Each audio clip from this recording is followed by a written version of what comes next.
Alrighty, everyone. It is that time of the week where we go over how I personally did last week.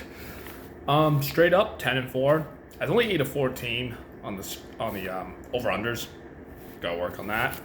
But 10-4 again for the second straight week. I'm feeling good about that. Let's see, my four misses. I had KC beating Philly.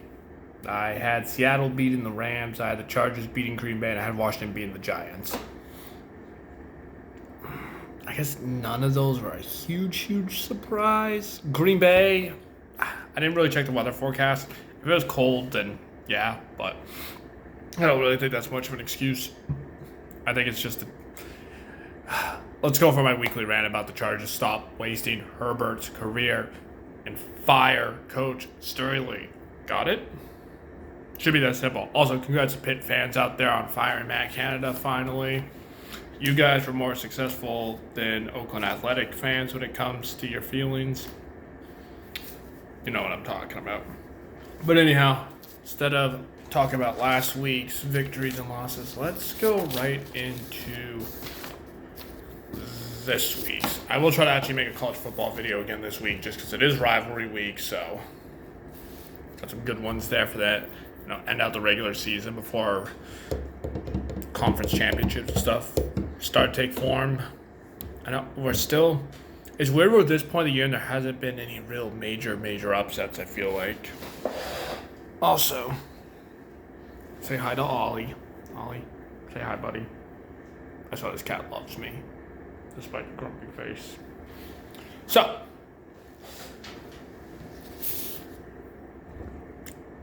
Green Bay at Detroit. Detroit's favored by 7.5. I think they're going to hit 7. 27-20. They're going to hit the 47 over-under right on the head. Washington at Dallas minus 12. Dallas 35-13. They pound on teams that they should usually. Besides that time they lost to Arizona. That was funny. It won't mean anything. They'll come January. I got 51 points on the 49s over. So over.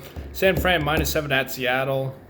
Give me San Fran 31-23. It's good for 54 points. Over 44. Over. Miami minus 10 at the Jets. They say 41 points. I'm going to go below that 33 with a 24-9 score. Jacksonville minus 1.5 at Houston. Give me an upset. I just see Jacksonville fumbling this one for some reason. So we go with Houston 27-24. That's good for 51 points. So over 48.5. By the way, there's going to be a streak of unders coming up here pretty shortly. Here's an under 33.5 for the Patriots and Giants. Oh, God bless America that we have to sit through this. I'm glad this ain't a Thanksgiving game. Give me New England 16-12, so 28 points, under 33.5.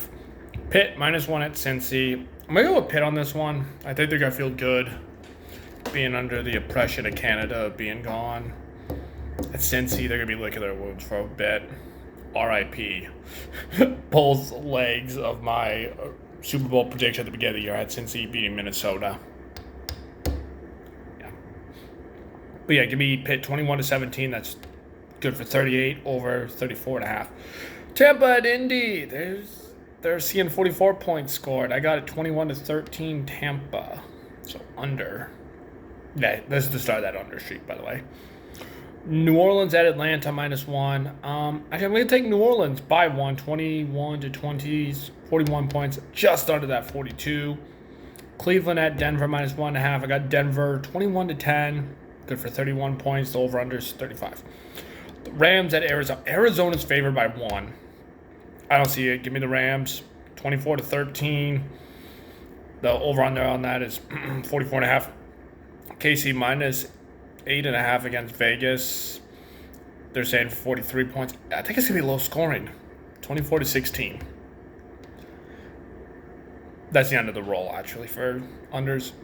Now we got Buffalo at Philly, minus 3.5. Yeah, give me Philly 28-24. They're just going to cover. Good for 52 points. 48.5 was the over-under. Baltimore, minus 3.5 against the Rams. Or against the Chargers, rather. I'm going to go 28-27. It'll probably be a Coach Staley coaching blunder. So that's 55, over-under is 47. And the last one, Monday Night Football. We got the Bears and Vikings.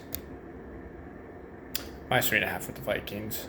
I'm going to say 21-16, 37 points, over-under is 43. I don't know. I think we need to address all the quarterback injuries this year. We're in a league with so many good quarterbacks, and all of a sudden now it feels like one of the weak points of the league. Honestly, I think it's because you're not allowed to hit the quarterback anymore. So what happens? Quarterback starts to run, scramble to the side. Linebacker or lineman chases them from behind. They wrap them up like that as they're running away. That's why you're seeing Achilles go out. Think of 2 quarterbacks who have blown Achilles already this year, and Rodgers and Cousins. You're getting more calf and ankle injuries. Like, I don't know. I don't know what the league's doing. It's a joke. Or they're going to discuss some other new rule now about, like, when you wrap up the quarterback and throw. It's a joke. The more you try to protect the quarterback, the more they're just going to get hurt. Oh well. Those are my predictions. Those are my thoughts and feelings. The NFL's turned into a joke, overprotecting quarterbacks. It's backfiring. And the Chargers need to fire Staley. You know what? I'm going to say it. The Broncos are going to make the playoffs this year. They're going to go on a hot streak. They might even win a game in the playoffs this year. They're going to become a dangerous team. Dangerous team. Yeah. I guess we just had that couple weeks there where they had to get used to Sean Payton as the coach. But Russell, I'm not going to say he looks his old Seattle self, but he's a lot closer to that than that shell of a human we saw last year under Coach Hackett. Which, sorry, Rodgers, look at how your boy's doing this year. I know who his quarterback is since you got hurt, but still. We're going to end it. Good luck in the sports books, everyone. Like I said, I'll try to get back for sure with some college football this week because there should be some good rivalry games.